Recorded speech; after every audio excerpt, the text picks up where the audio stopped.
Hi, my name's Rachel Andrews. Welcome to Everyday Athlete. On this week's video, we're taking a look at some tips for swimming in the dark.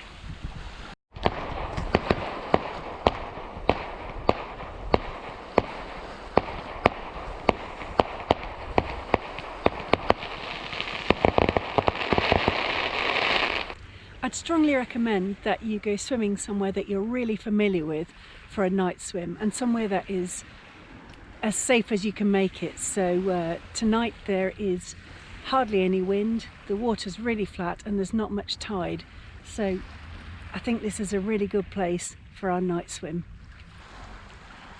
This evening there's a group of 4 of us swimming. We stay in a fairly tight group, close enough that we're obviously a couple of meters apart, but so that we can easily talk to each other and check in with each other to make sure everyone is okay on the temperature, and that we'll be able to tell if anybody got into difficulties. It's a good idea to leave a little bike light or some kind of torch with your stuff that you're leaving on the side so that you can find it when you come back. So probably a good idea to swim parallel because the tide is pushing that way. Go on, Sarah. Gonna go for it. Go, go, go.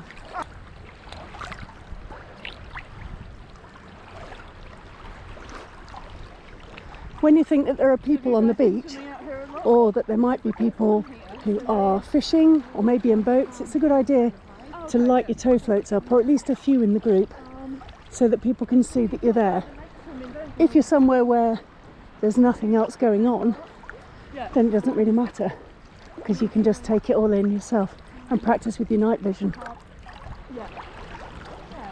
Keep a good lookout for things that are on the side and listen out for voices, because that can often be a dead giveaway if somebody is fishing. And just up ahead there I can see there are, looks like 3 fishing rods, but because we're lit up, hopefully they should see us, but we won't go that far. We'll turn around.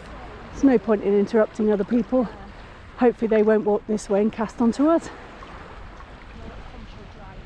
If you don't need to use a light to be able to see, and you don't need to be seen particularly, like just here, we're only really shallow, then it's really great to be able to take in the stars and really practice on your night vision. So night vision takes about 10 to 40 minutes to develop, and you can really improve it by things like wearing sunglasses when you're out in the daytime, by kind of resting your eyes before you get in and not using white light, and also by turning down the brightness of your tech, so things like your phone or your computer. It all helps in giving you better night vision. And then coming outside for one of these night swims is fantastic because you see so much more. The thing with night swimming is it's all about the experience of seeing the stars, checking out any boats going past, and just enjoying the company. It's not about racing up and down or doing a training swim, because that wouldn't be particularly safe in most places.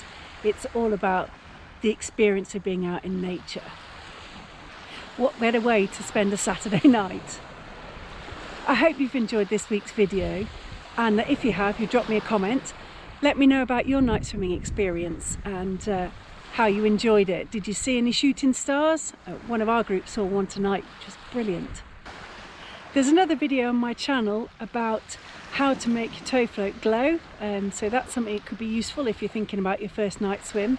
But please consider subscribing to the channel. There are lots and lots of videos on there about outdoor swimming and other activities that I like doing out in nature. And if you click on the little bell, then you'll get the notification when the next one's out. And I'll see you next time. Bye!